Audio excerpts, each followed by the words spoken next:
Good morning, good evening, good afternoon, whatever time it is for you. It's a good time for me, hopefully. It's actually a bad time. I got to work my butt off trying to winch this thing out, getting attacked by mosquitoes. But this is a 1992 Dodge W350 that I just bought. Now I need to go ahead and get it out of this guy's yard, so we're not going to do our full walk around here. But I wanted to show you guys the winching process and get it on the trailer. So this thing's heavy. It's sank in the ground here for over 10 years. Most of our tires are flat, which we do have a compressor. We can work on that a little bit, but we're gonna go ahead. We double lined our winch, so we got a snatch block for double the power. And let's go ahead and get this thing hopefully moving. All right, let's start pulling and see what happens.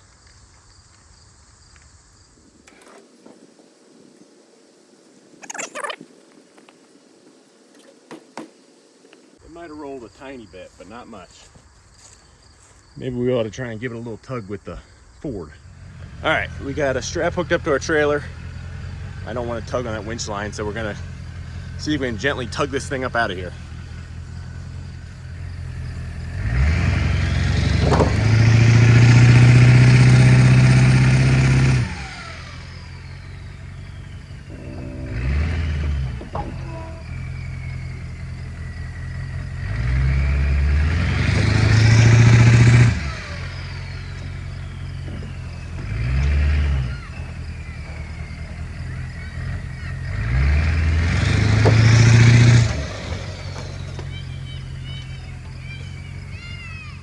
Whew, I was getting a little scared, didn't want to move. But the old Ford did it. I was trying to be easy on it as I got to get an hour home. Check out the ditch this thing was in. This thing has been sitting at least 10 years according to the tags. That thing was sunk. Seems to roll okay from what I could see in the mirror though, so let's go ahead and now hook up the winch and see if that'll just drag it on up there. I'm a little scared. I might have to pull a dually wheel to get it onto my car trailer.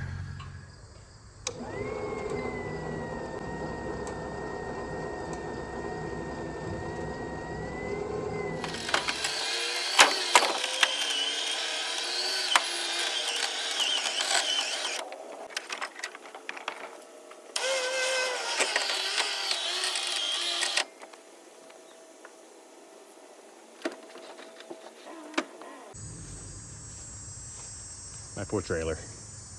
Glad I got a heavy spec car trailer.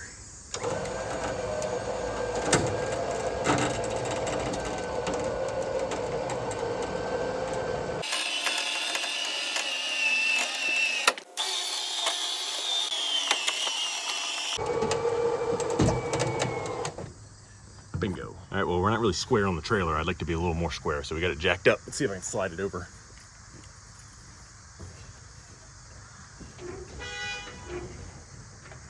I don't think so.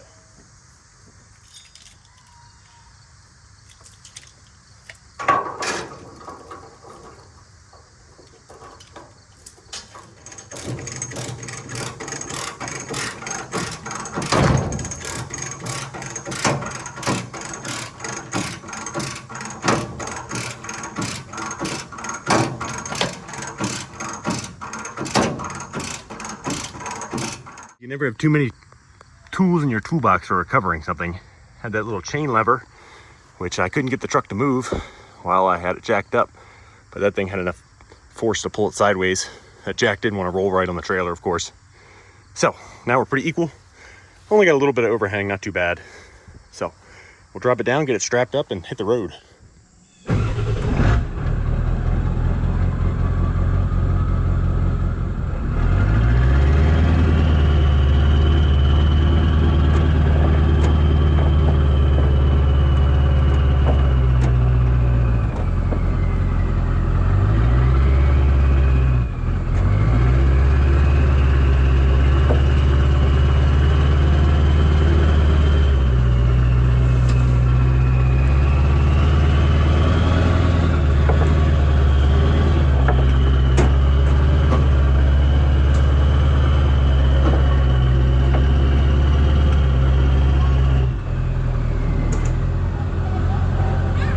Looks like I'm clear. Do you want free bell? No, I don't need a fare, but thank you. No, I don't need a fare.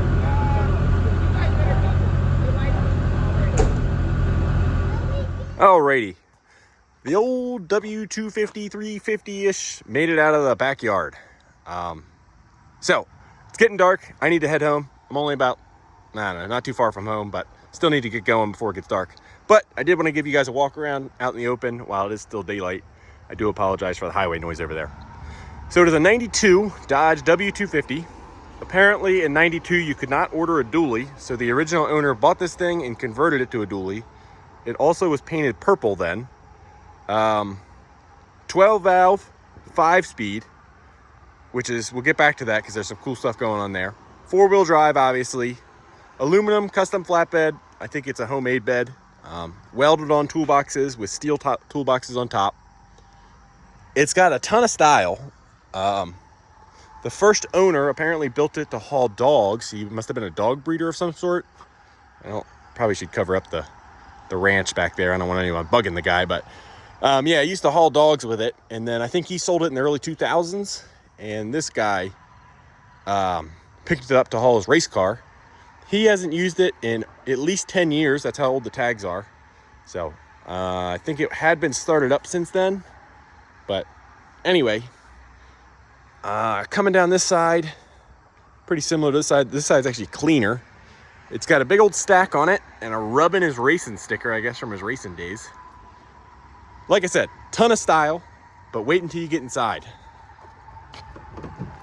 Nope, maybe. Air ride Peterbilt seats. Like I said, 5-speed, but it has a crazy overdrive unit on it. I don't know if you can see that. That's behind the transfer case. So I don't know how that works, if that splits every gear or just gives you an extra gear. Has an engine brake, and then every Banks component that I think you could buy in the 90s and 2000s. We got it's intercooled, which I think a 92 would be intercooled anyway. Sidewinder turbo, electric fuel pump. There's a bunch of goodies going on under there that I don't know much about. Now, for the bad stuff. The hood just recently got destroyed. It had some really ugly vents on it. But about a month ago, the guy said a tree fell on it, smoked the hood, beat up this fender pretty good. Otherwise, the roof's good. The fenders, like I said, if you'd have to put a whole front clip on it. The fenders are getting pretty crispy. The doors are good. The driver's side's got a little bit of bubbling on the bottom, but not bad. Cab corners are good. Floors are good. This rocker's really good. Driver's side rocker's got some holes in it. The cab supports underneath are pretty rough. The frame's in really good shape. Definitely a savable truck, body-wise. Here we see needs a rocker over here, and like I said, if you threw a whole front clip on it, it would help a lot. I don't really like the purple color. What are some other features? It's got this big grill guard on it, and then the marker lights and cab lights. I like the cab lights, not a big fan of the marker lights. They won't go back on the new fenders if we put fenders on it. Alcoa wheels all the way around, which hopefully will clean up pretty good. It has just under 200,000 miles on it. Let's see if I can crawl up here. All kinds of gauges telling you all kinds of things. I'm sure it's got 12 valve wiring going on. These things are notorious for having horrific wiring. 9,200 hours, 200,000 miles. Yeah, I don't know. Like I said, floor's not bad. It is actually a 92. So, the worst part of it, and the part that scared me off, nearly scared me off, I can't get the motor to do a full rotation. We crawled underneath of it today, put a breaker bar on it, tried our best, and it will not go. So on the way out, after I loaded it up and everything, the guy's son mentioned to me that this thing was in a flood in his backyard. So there's no oil on the dipstick. This Cummins could be trashed, but I paid $1,000 for it. So even if it is, I think I can get out from under it okay. If we have to, we'll see. Really hoping. He said it was a good running motor when he parked it. If it got some water in it, not the end of the world. I've never unstuck a Cummins. I've never unstuck a diesel for that sake. But we're going to give it our damnedest, that's for sure.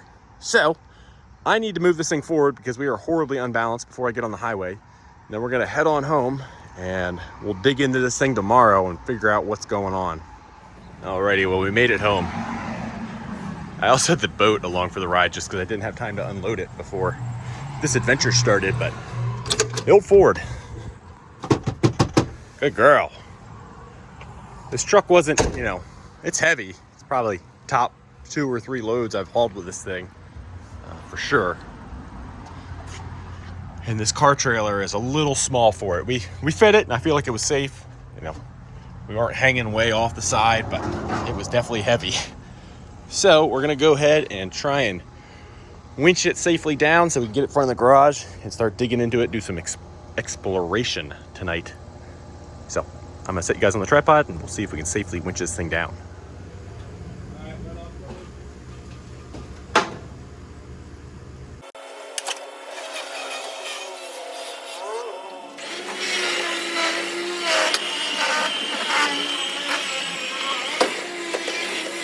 All right, the real MVP of the episode is Madeline, who battled life and limb the spiders in here. What are the conditions like? It just smells. Yeah. Spiders don't bother me or anything, but This thing needs a clean out big time. Ugh, it smells bad. All right, I think you're good. You can hop out. Just kidding. So now that it's off the trailer, we can get Piggy's approval. You like it, Pig? You like the purple? That's cool. I don't think she likes it, but anyway, look at this thing. Now, I am not a fan of stacks on pickup trucks, but I love that one.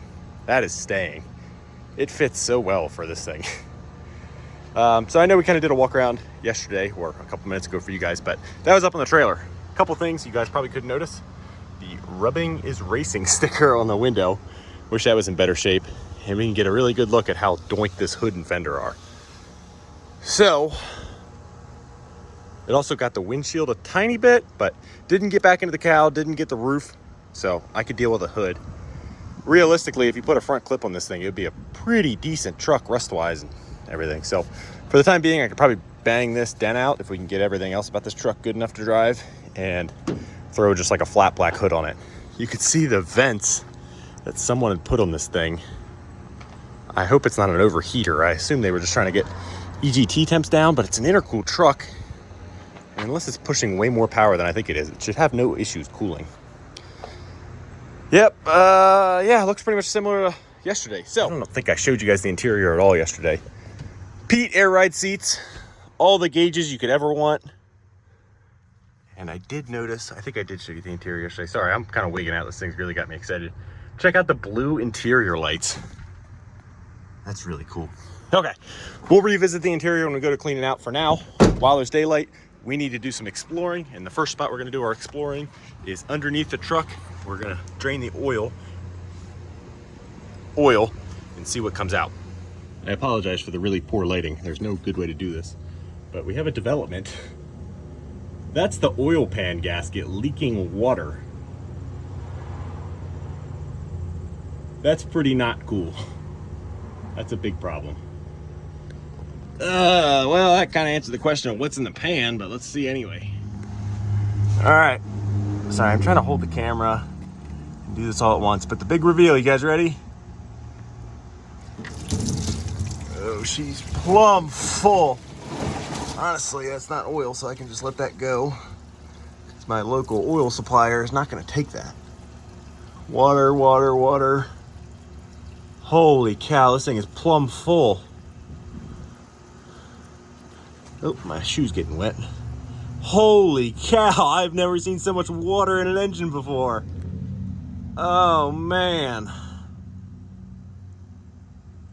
I was expecting like a little bit of water below the oil.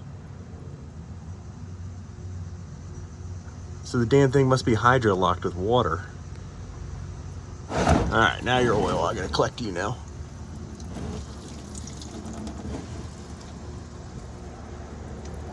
Oh, is any oil gonna come out? Where did the oil go? Oh, what a mess. Okay, we got some oil, but not as much as I feel there should be. Oh, now Piggy's going crazy. All right, I'll update you when we get done draining all this. All right, with the water evacuated, we pulled all the lines off of our injectors up here because I want to pull these injectors out to get down into the cylinder with some fluid. Now, a Cummins like this, really easy. The injectors are sitting right here. Undo the lines, undo the return lines, and drop a 24mm socket down on them, and they pop right out. Well, they don't pop out, actually. This little like holder pops right out, and then we're gonna have to build a little tool out of a piece of pipe to actually get the injectors out, I believe. Shouldn't be a big deal, I hope, knock on wood. So I'm gonna keep pulling these, and I'll show you guys how to make the tool if we need it. Alrighty, so for injector puller, these are the retainers for the injectors. Got all 6 of them pulled. Measured the inside diameter and found this piece of stainless steel, which is actually a part of the shaft Lovejoy coupler of my jet ski. So we cut this down to 1 3/8. It's about 3/4 inch diameter, and it should slip over the injector, and then we can actually use a nut to kind of screw back onto the line area, and then hopefully the injectors will pop out. According to the internet, it says they will. Let's go give it a shot. All right, we had to run into Lowe's. Looks like they have what we need. An M12 by 150 for $218. A little pricey. Let's see if it'll work. All right, so we ended up having to actually change up our injector removal method. We made this medieval looking thing. It's just that M12 by 1.5 nut welded into an old socket, welded to this gnarly looking slide hammer. So you just thread it on to the end of your injector, all the way down. Make sure you have a lot of thread engagement as much as possible.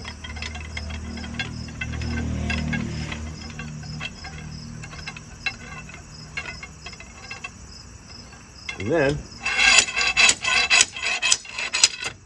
bingo. That's how you pull a 12-valve injector. Now, I tried the method with the little pipe.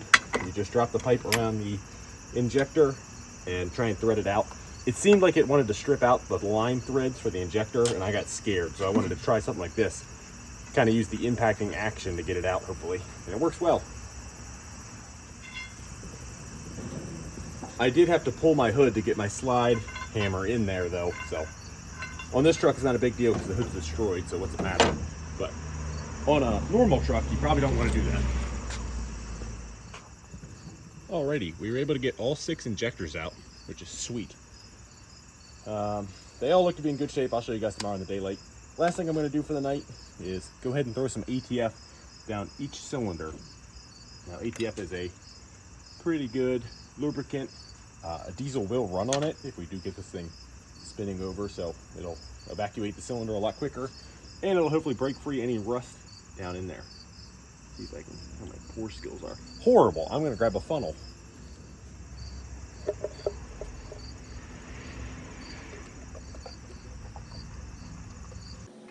Now I did end up adding acetone to this mixture, make it 50-50 ATF and acetone, which I have used in the past with good luck. We also threw a fair amount of penetrating oil just to kind of give it a variety of goops to hopefully break it free.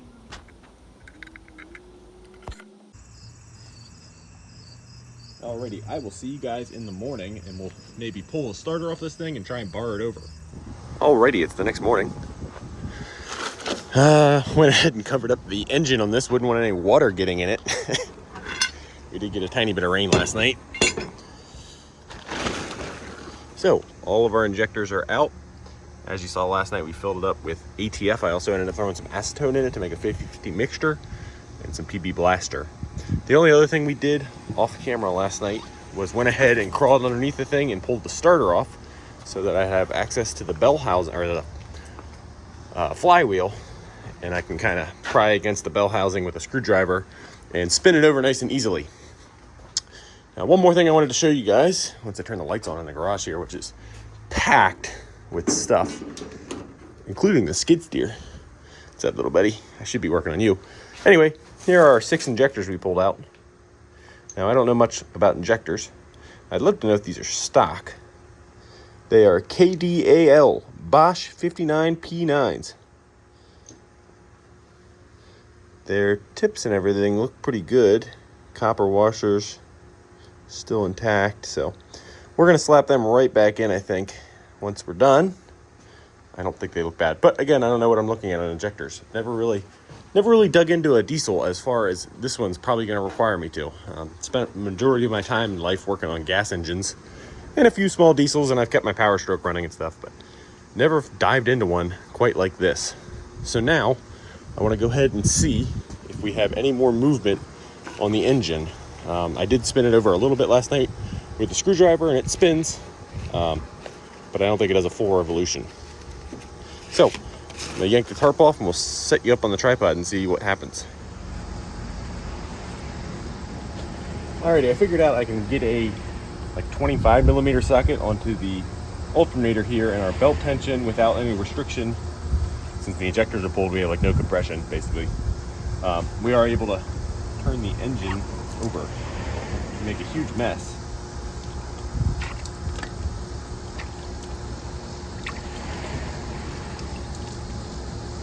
And that's our hard spot right there. Before I turn the camera on, I got a good couple of revolutions out of it. So I'm not gonna force it past there. We're gonna try and work it back down the other way, which of course can't do because of how the belt tensioner setup is on this.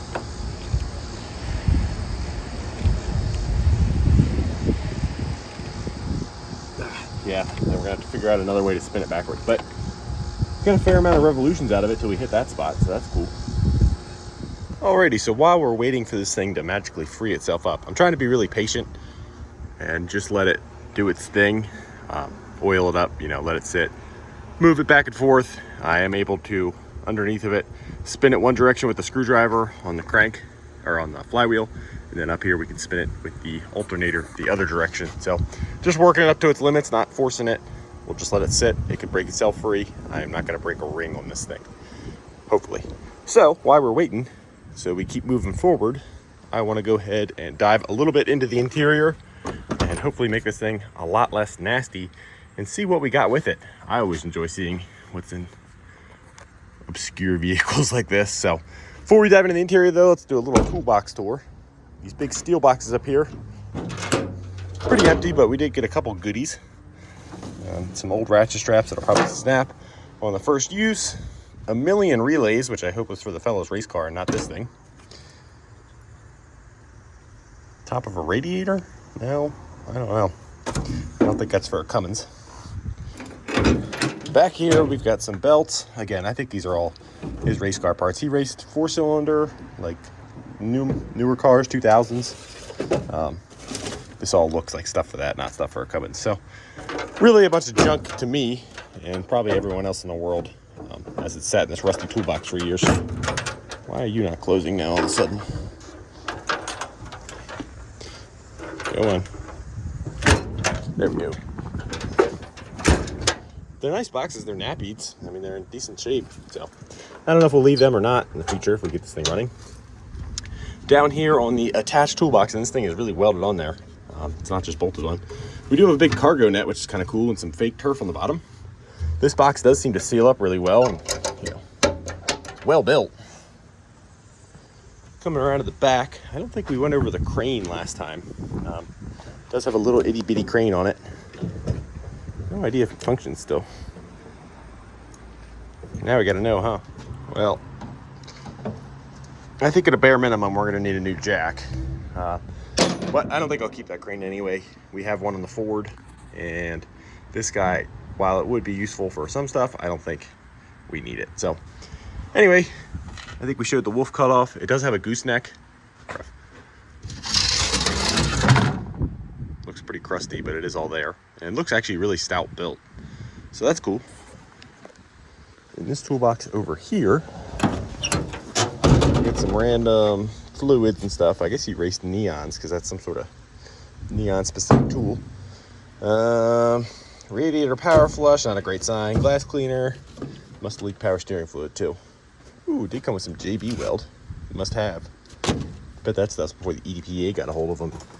Made them make it a little more calm. The funny thing is, I have about 20 million CarQuest 85348 filters.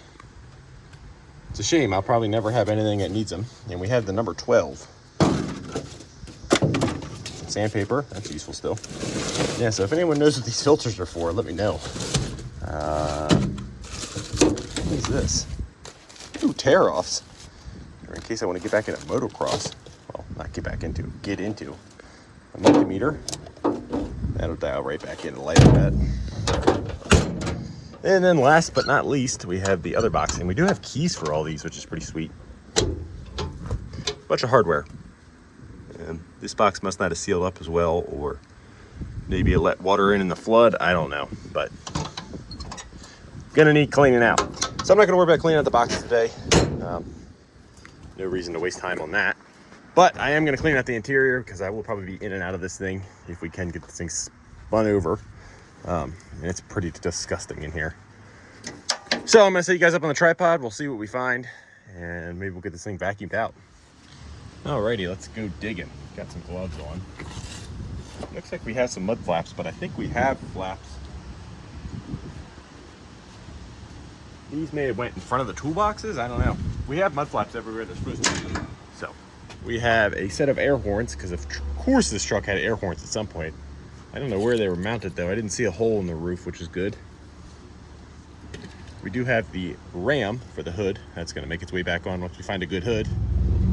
We do have a 6x9 Pioneer. Maybe it's not a 6x9. I don't know what size it is. 4x7 maybe. So before we can actually get into the vacuuming, I found the raccoon defecation area. Every truck's got it. It's just a matter of time when it'll show up. Those are some gigantic turds. Not sure how I want to get those out of there. Even with gloves on, I don't want to touch that. Ugh.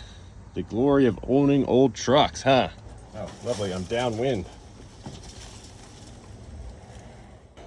So with the raccoon turds out of the way, we got right into vacuuming out the cab of this truck, which I can only imagine has not been done in well over 10 years. There's a lot of goop. Alrighty. While it's not restored in here yet, it does look a significant amount better. Now that seat got pretty chewed on. This one seemed to keep its padding, which is good. And these are real Pete seats. Pretty cool. Looks like the air ride is still hooked up to them. Who knows where that's plumbed to. But like I said, I was told by the owner's son that this thing was in a flood, and I'm starting to believe it. I mean, I believed it already, but there's no other way that there would be that amount of mud up here on this gear vendor switch, which, like I said, really hope that works, and I'm not super confident based on the fact that it looked like it went through a flood. But yeah, there's mud all the way up to the shifter. Doesn't look like it got all the way up into the dash, but at least to here. Not a good sign for the electronicals of this truck. First gens already do not have a very robust electronical system. But we did get it somewhat cleaned out. It looks like a raccoon is not at least currently living in here, so that's a step in the right direction. Got some paperwork up on the dash we need to go through later and clean up, get rid of the junk that doesn't apply to us anymore. But that's another thing done. So I'm gonna go ahead and lay underneath this thing, spin it over lightly once again, and then we will, ooh, what do we have here? A sticker on the injection pump. What do you say? Dubuque diesel injection. Never heard of that shop. Guess the pump the pump must have been gone through at some point. Wow, that was a struggle. Anyway, still need to clean up underneath the engine bay and the whole exterior of the truck, of course, but kind of want to wait until we have our injectors plopped back in before I start blasting water all over the place. So for now, we're going to spin it over one more time, just to the limits. Keep things moving in there, put some fresh oil in it, and I'm going to go eat some lunch. All right, well, after cleaning up the interior, I did end up running out and grabbing some more ATF and some acetone, and we made up a 50-50 mixture and filled each cylinder up absolutely as much as I could. Oh, you guys are foggy. Hopefully that's a little better. So now we actually have puddles sitting in our cylinders, but our rearmost ones like to keep the fluid. The rest of them like to gush it out the back. So whatever. Should be enough solution sitting on top of the pistons right where it's stuck, I'm hoping. We also went ahead and decided to throw some fresh dinosaurs in it. The expensive stuff, my favorite stuff. I run this in my Power Stroke Shell Rotella, can't go wrong. Decided to put some oil in it because although I wanted to wait until we got it unstuck and kind of clear all that shit out of the cylinder, but since we drained all that water out of it, I'm worried that with oxygen in the bottom end now, it's going to start rusting up. That water looked really clean, probably because there was no oxygen in there to start rusting, and I want to get oil in there ASAP. I wish we could move it around, but we can't move it around until we can get this thing to crank. So for now, we're going to fill it up a little higher than it probably should be with oil and let it sit. And we're just going to keep, every time I walk past it, I can keep kind of moving it around a little bit, not forcing it though. Alrighty folks, monumental moment here. I don't know if you'll really be able to see, but I marked the crank pulley down there with a piece of tape, and I now have a full revolution out of this thing.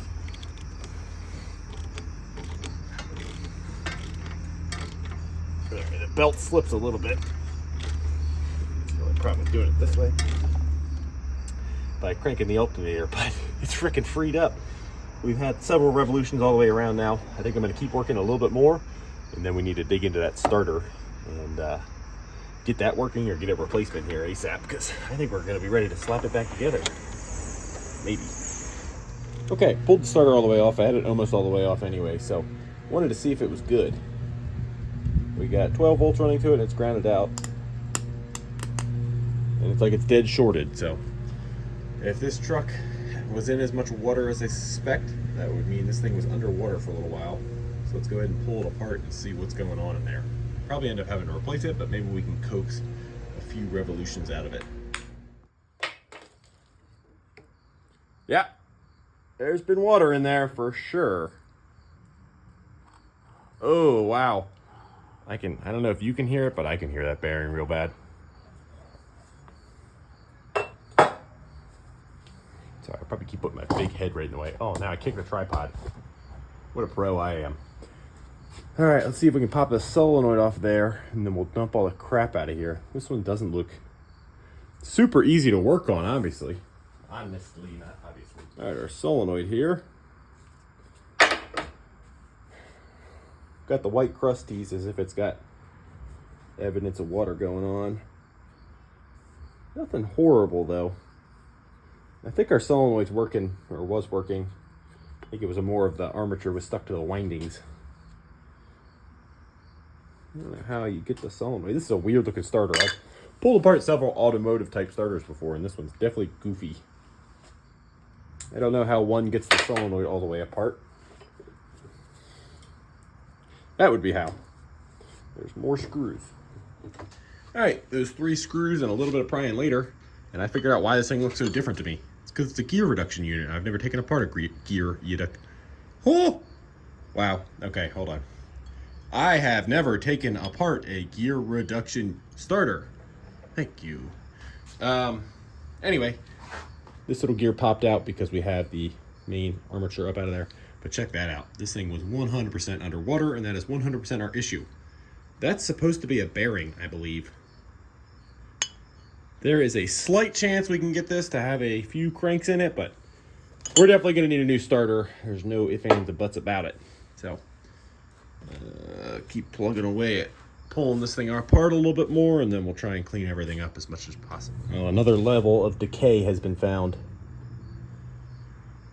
I don't know what that is. Is that just brush material that's been, goopified? It's like mud. Could be mud for all I know. Or maybe it's old grease. I bet it's old grease and dirt and grime all packed together. Bingo. All right. Now it's all apart. We're going to get to scrubbing, blowing, blasting with electrical cleaner, greasing. You name it, we're going to have to do it to this thing. Holy cow. This is by far the worst starter I've ever seen that I've ever tried to save. So, I'm crossing my fingers, but I don't have a whole lot of hope here.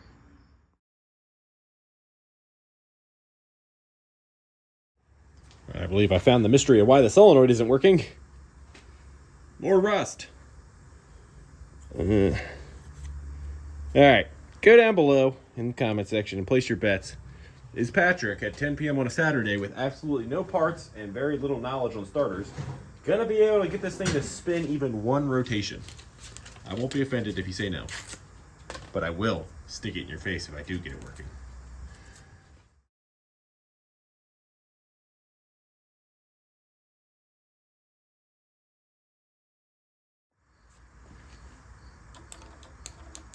Little guy's trying his best. Can't fault him for that.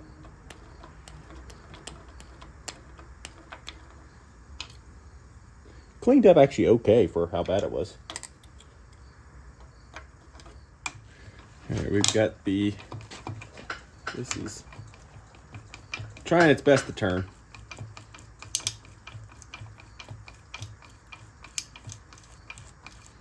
Again, I've never rebuilt or, cleaned up one of these gear reduction starters. I could be doing the last thing you should be doing to this, and I don't know. So if you're familiar with these, feel free to give me any tips down below. I'm sure this will not be the last starter I go caveman on.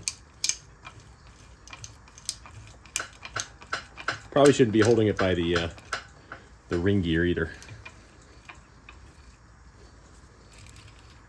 There we go. Now it's spinning. Yeah, hell yeah, we got that freed up. Maybe that was part of the reason why the solenoid wasn't working great, although it shouldn't be tied into that yet. Heck yeah! That almost felt as good as spending 24 hours breaking a 12 valve loose. All right, now that we freed up the gears, we were able to get that whole unit out of there. Been lightly tapping on that guy. I forget what you call that. That's your spring that actually kicks it out.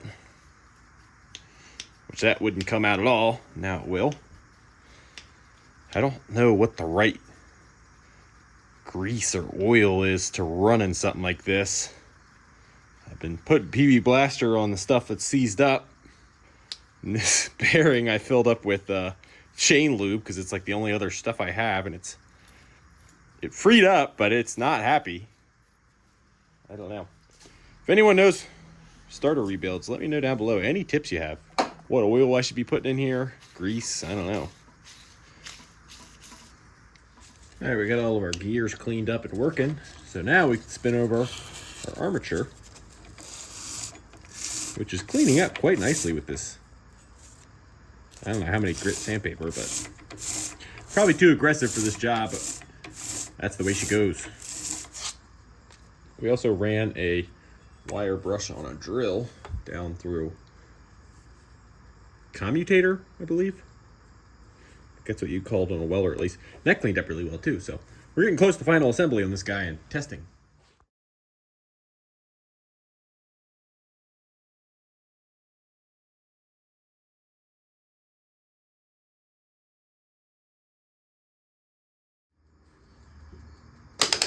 Oh yeah, sort of.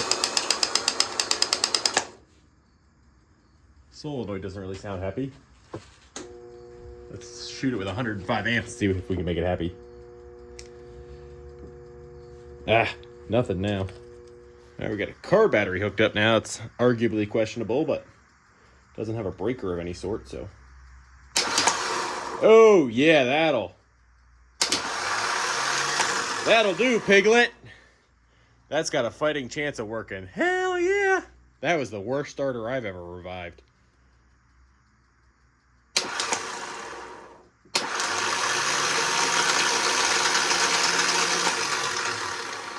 Okay, sick. I should just start a Will It Start channel for old starters. All right, man, that's great, but that means I gotta sling this thing up underneath this Cummins, and that sucks. It's not a horrible starter to get to, but it is not fun by any means. So I'm gonna go disappear underneath the truck, and I'll pick you guys back up. It is like 10 o'clock at night now. I should probably call it a night, but I'm gonna at least sling the starter in it, and maybe we'll see if we can get this thing to crank over with the injectors out, and we'll call it a night. Figured I'd give you guys a glimpse into the struggle bus that is the possibility of me accidentally dropping a starter on my head. Come on, get in there. Holy, this thing's heavy. It's like working on a semi. All right, well, I successfully got the starter in without lobotomizing myself. Now, I don't claim to be a smart man, but I am smart enough to try and learn from my mistakes. And we learned in the skid steer video that an engine spinning over with a bunch of goop in the top end of the cylinder will shoot several feet. And I don't really want to paint my neighbor's house with oil, PB Blaster, acetone, ATF, and every other potion we jam down on this thing. So I threw an old Harbor Freight box on top of the injectors with a piece of steel on it, which hopefully has enough weight to counteract the velocity of all that goop. All right, here goes nothing. I'm a little nervous. I hope this thing's broken free enough. I did several rotations by hand, so we should be good, but still makes me nervous because I really don't want to trash this engine. Will also be the first time trying to do anything electrical with this truck, so we'll see how that goes. Not hopeful based on what the wiring looks like.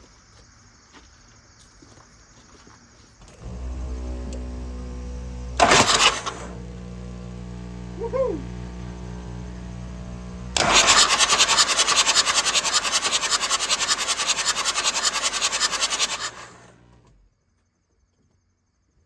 Hell yeah. Hell yeah. Well, we're far from running still, but that is a step in the right direction. Oh, he's still blasted. We still got goop everywhere, but our containment protocol sort of worked. Freaking spins over. Heck yeah, man. 11 p.m. and I couldn't be happier. Alrighty. Let's be realistic. Firing this thing up for the first time in the middle of the night, close to my neighbor's house, probably not a legit thing to do. So maybe we just call it there. If you were wondering what that funky noise was making the humming noise, that's the Jake brake air compressor over here. Just seems to automatically come on as soon as you turn the key on. Sorry, TJ, you got absolutely blasted in goop. I'm trying to get that off you. Containment protocol did not work, but we tried. Alrighty, well, it's the next morning. I just slapped all 6 injectors back in it. A lot easier than pulling them out. I do need to look up the torque spec, and then we're going to loosely hook up our line, probably fully install our return line, loosely hook up our lines and try and bleed it out. Hopefully we're pumping fuel. I'm a little worried because of that electric pump over there, but I think the manual lift pump is still installed in the truck. So maybe if that electric pump's failed, we can rely on the manual one still. I don't know, not a huge fan of electric pumps for this reason. But I'm gonna go ahead and torque those up, install the lines, and then we'll see about trying to crank it over.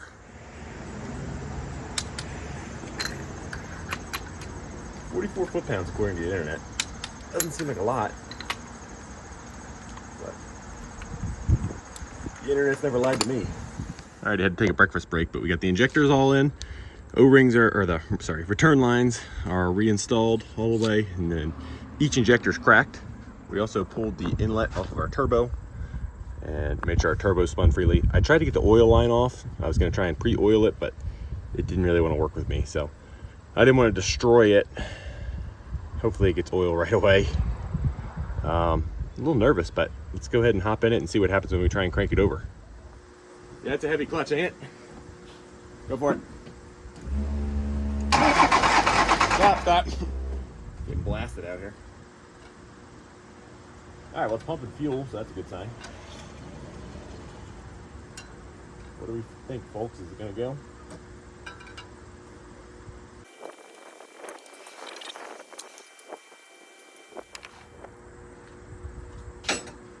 All right, try it.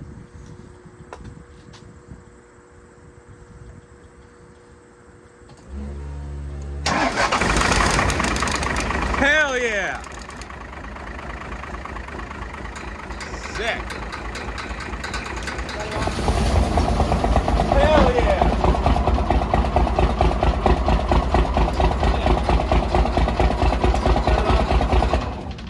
Hell yeah! Our fan shroud's partying with the wrong people. There we go. All right, try it again.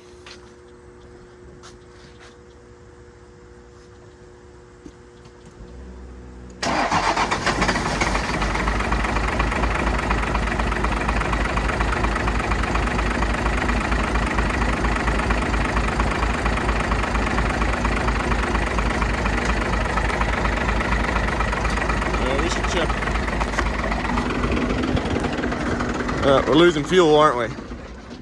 Did you see if any of the gauges moved? No, I wasn't looking. I have to hold myself up like this. I should have had you checking. Sorry. Where's oil pressure? This guy right here. Watch, please. Is that an electric gauge? I bet it is. Yeah, it's some sort of electric gauge. All right, looks like this electric pump here, our supply pump. Are you empty now? I think that might be empty now.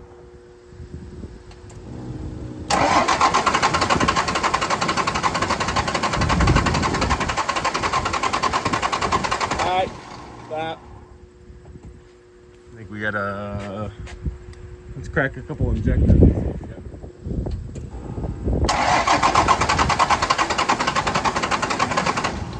Hold the throttle down a little bit. Just give it like half throttle. Yep.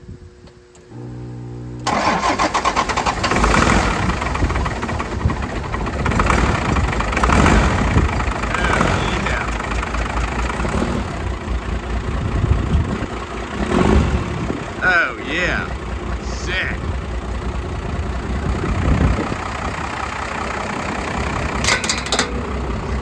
Stop, cut it off. We just launched something into orbit, part of our fan shroud. Maybe it's about time I tie that thing up, huh? What a concept. All right, let's fix that and we'll fire it back up. I don't know what, it shot something over here at Madeline. Oh, a nice little chunk.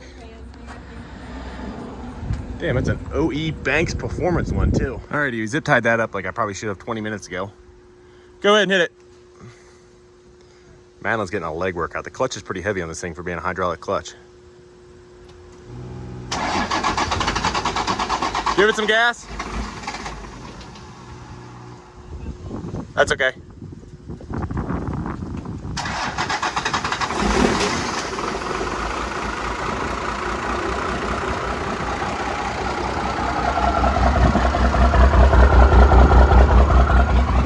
Sounds remarkably smooth for what this thing's been through.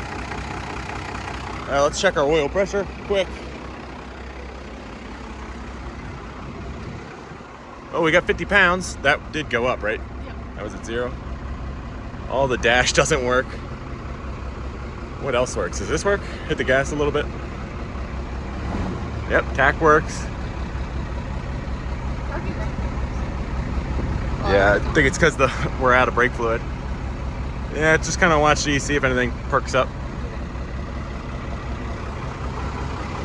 Hit the gas a little. Oh yeah. All right, now very, very slowly let out on the clutch and make sure it doesn't start moving.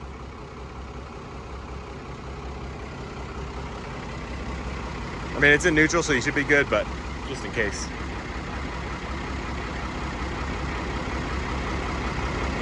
Sweet. Thing sounds pretty happy. Oh, there's just smew coming out of the exhaust. Poor TJ. Oh my, geez, the Pete, this thing's not catching a break over here. I don't know if that's water that was down in the exhaust or if it's, I don't know, it feels pretty oily, but. All right, I know there's not a whole lot of water in the radiator, so I'll probably shut it down. Top that off, fire it back up again. All right, coolant was like 2 gallons low, but we topped that off. There was some in it, and it was nice and green looking, so let's give you guys the first start from the interior. My first start too. Madeline got the honors.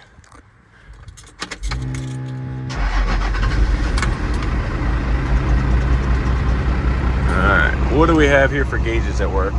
The exhaust temp might have went up a little bit. RPM definitely works. Oil pressure definitely works. That's the one I was mainly worried about. Amp meter might work. The original. I don't know. I think that's trans temp maybe.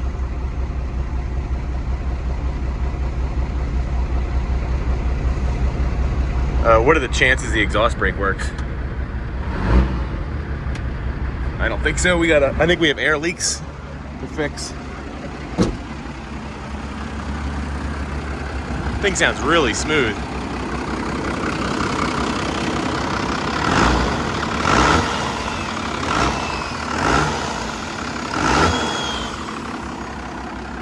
That poor Jeep. Hope our turbo's getting oil. No good way to know without that line off there. Doesn't sound bad though, so.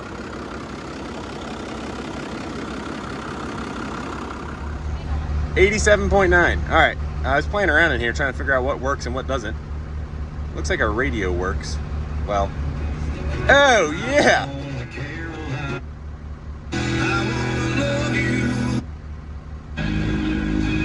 Oh, the rooster, hell yeah.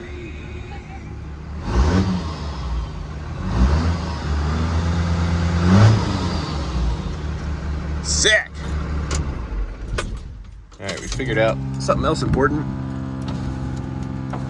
Both power windows works, which is great. That was like highest thing on the list that I didn't want to have to work on.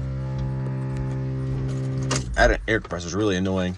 Still no AC or defrost, blower motor, nothing like that. No lights really, except for the purple interior lights, they function. And I haven't tried to drive it or mess with the gear vendor yet. So, we're making steps in the right direction. As long as the radio works, that's all that really matters. All right, let's get a little indicator of what condition our engine's in. Oh, yeah. No blow-by at all. What? Shoosh, and I know this has a vent. I don't see it blasting blow-by down here either. Sick. This thing does not seem as hurt as I thought it was going to be. Knock on wood. Fine with me.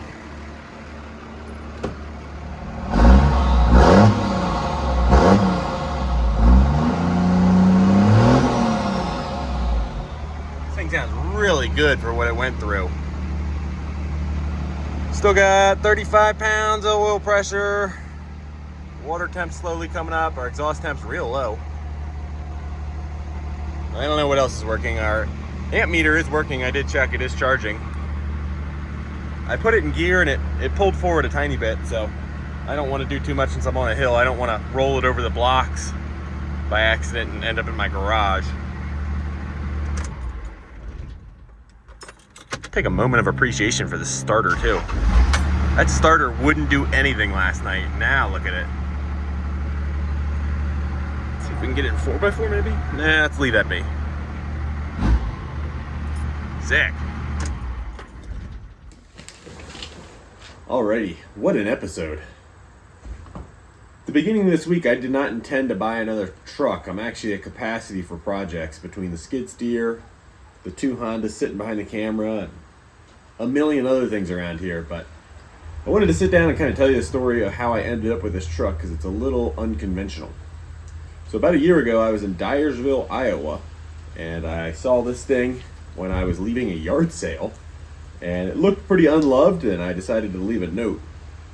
Now, while I'm telling you this story, we're going to move into the cleaning footage for the first time in a decade. This thing got power washed, so you don't have to stare at my ugly mug the whole time.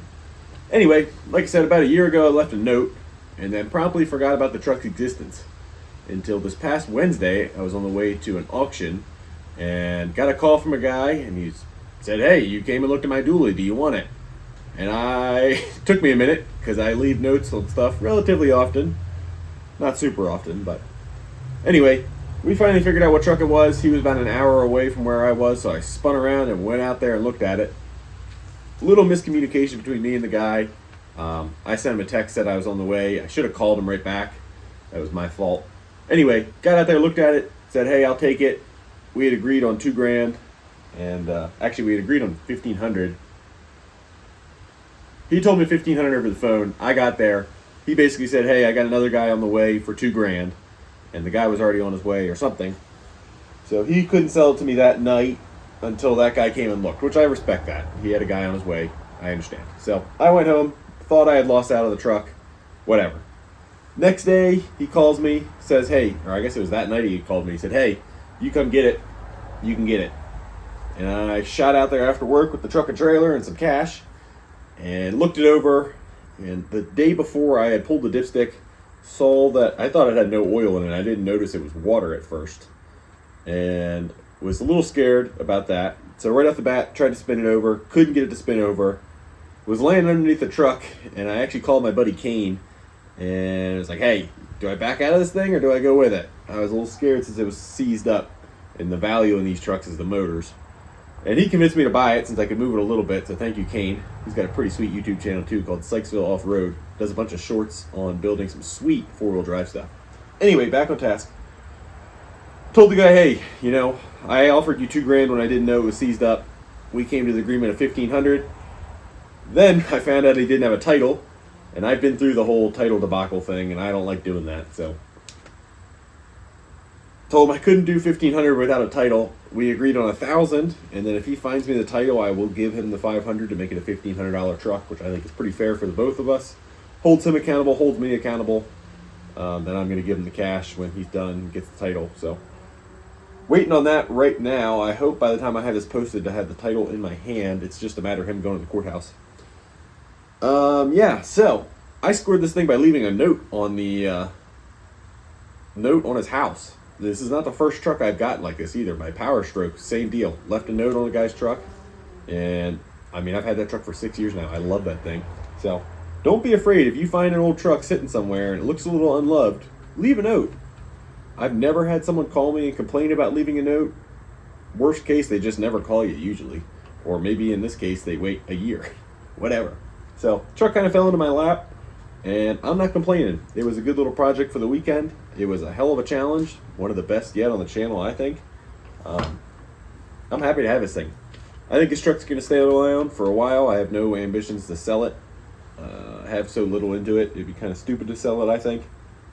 And I've been planning, I'm not really ready for it yet, but I was planning on buying a dually here, hopefully a first gen Dodge like this for a while, because I would like to buy a gooseneck trailer so I can haul a little bit heavier skid steers, haul full-size pickups without worry. Would just like to kind of make a step up in the towing world. So I wanted a slightly different truck. I wanted an extended cab truck with a normal bed, but I am not complaining one bit about this. So very happy to have this truck. It's going to stay around for a while. I can pretty much promise you that. I do have a lot of plans for it. In the next episode, we are going to go through the brakes. All of the drive line's going to need the oil flush because I assume it all has water in it. There's 5 different gearboxes and differentials on this thing to change oil in, so that's going to take us a while. We also need to do all the brake lines, see what kind of condition our brakes are in, check out our fuel lines, replace that fuel tank strap, and then after that we got to dig into wiring before we can really put it on the road. So definitely tune in to the next episode of Welding and Wheeling to see what we do with this thing. Hopefully we can get it on the road in one more episode. Do some Billy Big rigging. I really want to get that exhaust brake working, and I really want to get that splitter working. I think that's going to make it a blast to drive. And the air ride seats. I mean, come on.